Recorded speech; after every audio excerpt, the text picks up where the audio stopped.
Minsan, kapag sinabing rider ka, ang unang naiisip ng iba, motor. Takbong mabilis, tambay, long ride, pero ang di nila nakikita, yung mga kwento sa likod ng bawat biyahe. Pwede na. Pwede na kayo. Take off na. Mga puyat, pagod, mga taong laging handang tumulong kahit walang kapalit. Bilang isang rider at miyembro ng napakalaking grupo, hindi ko alam kung magiging perpekto ba yung event na ito.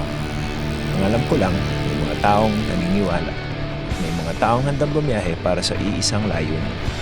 Kaya nung gabing yon, habang tahimik ang kalsada, nagsimula na rin ang kwento na hindi lang tungkol sa pagtatanim ng puno, kundi sa mga taong piniling magbigay.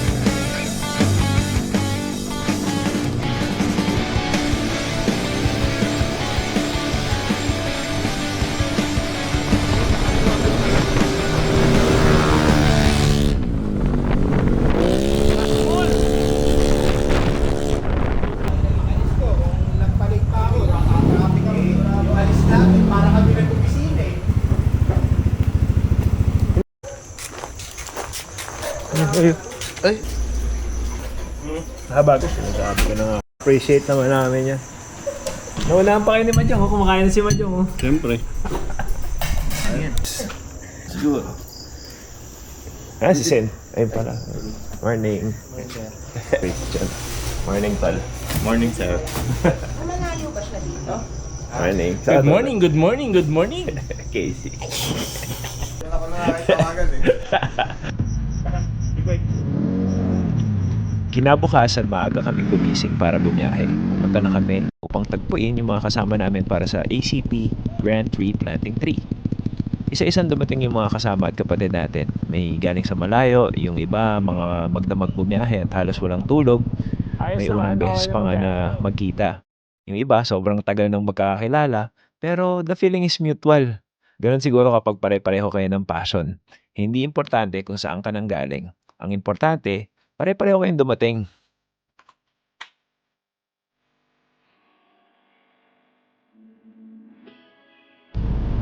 Morning! Morning! Ilang oras biyahe? 11 na. Ulan kasi sa Pino. Dito na. Kaliwa. Morning, morning. Morning. Morning. Uy! Nandito na.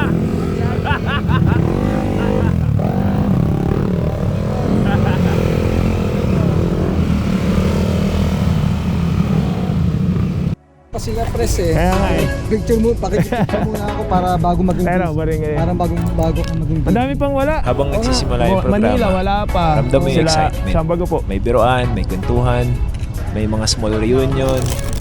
At habang nakikita ko silang lahat, napaisip ako, Thank you. ganito pala yung itsura ng samahang may isang direksyon. Hindi lang dahil pareho kami ng motor, yung Aerox, kundi dahil pareho kaming may gustong gawing something na may kabuluhan.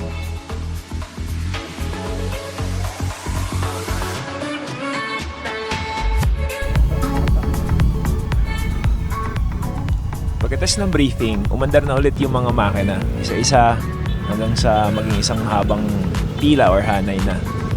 Tapos sa bawat ikot ng gulong, yung mas mararamdaman mo na lumalapit kami doon sa tunay na dahilan kung bakit kami nandun.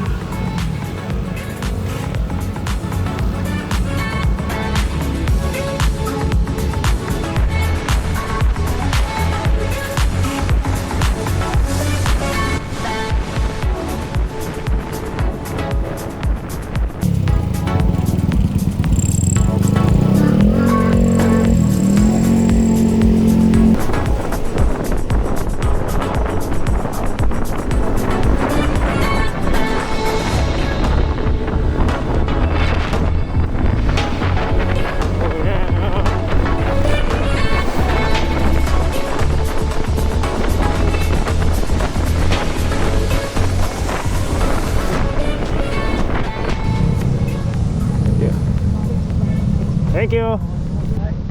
At doon na nga nagsimula yung tunay na pagsubok. Nung dumating kami dun sa venue, may mga daang hindi kayang daanan ng motor. Kaya yung iba, iniwan na muna yung comfort. Sumakay sa truck, naglakad. Sa init ng araw, tumawid sa ilog, nagpatuloy yung biyahe. Dahil malinaw naman yung dahilan mo kung ba't ka nandun, hindi hadlang yun. Mainit, matarik, madulas, habang paakyat ka dun sa bundok, mas bumibigat yung bawat hakbang. May mga napapahinto, may mga humihinga muna, napapagod, pero ang maganda, walang naiwan. Kapag may nahihirapan, may kusang tumutulong, kapag mabigat, may umaalalay, may ibang aako, alam mo yun, yung walang nagsabing, bahala ka dyan. Wala rin yung maririnig mo na, tara, hindi natin kaya to. Madalas, sinasabi nila, tara, tulungan kita, or ako naman dito. Doon ko nakita yung tunay na lakas ng samahan. Hindi sa dami namin, kundi doon sa malasakit.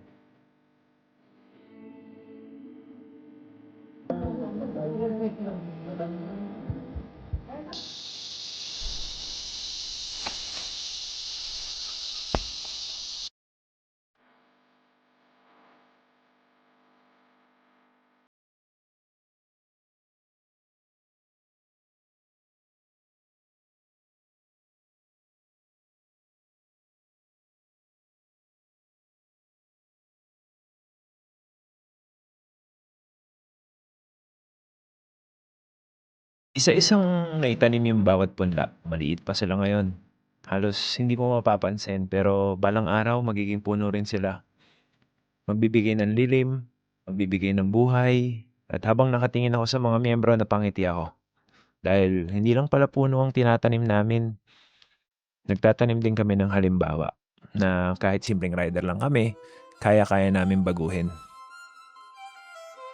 Maraming nagsasabing rider lang naman kayo, siguro nga. Pero yung pagiging rider, hindi lang naman tungkol sa motor. Pero pasalamat kami sa motor naming Yamaha Aerox. Kasi doon kami nagkakilala. Tungkol din naman to sa responsibilidad, sa respeto, sa pagkakaisa, sa pagtutulungan, tsaka dun sa magandang marka na saan man kami makarating, meron kaming iniwang alaala.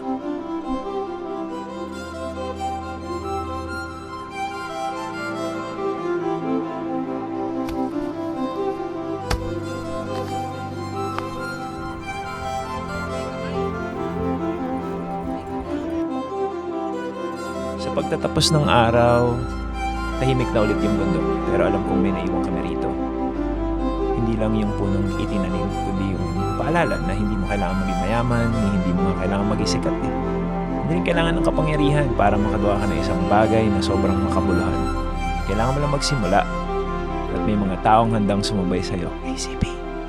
Ngayon, hindi lang kami nagtanim ng puno. Mas pinatarag namin yung samahan, mas pinatibay namin yung tiwala, at mas napatunayan namin na kapag nagkaisa ang isang grupo, walang bundok ang sobrang taas. Walang pagod ang masasayang, walang maliit or malaking ambag kung ito ay para sa isang napakagandang layunin. Sana sa bawat ride natin, hindi lang mag-iwan ng bakas ng gulong, kundi mag-iwan din ng pag-asa para sa kalikasan, para sa susunod na henerasyon, para sa bawat rider na gustong patunayan na ang tunay na lakas ay hindi sa lakas ng motor or lakas ng makina, kundi sa nasa taong at nasa puso na nagpapatakbo nito. Mula po sa Aerox Club Philippines, maraming salamat. Tayo ang ACP.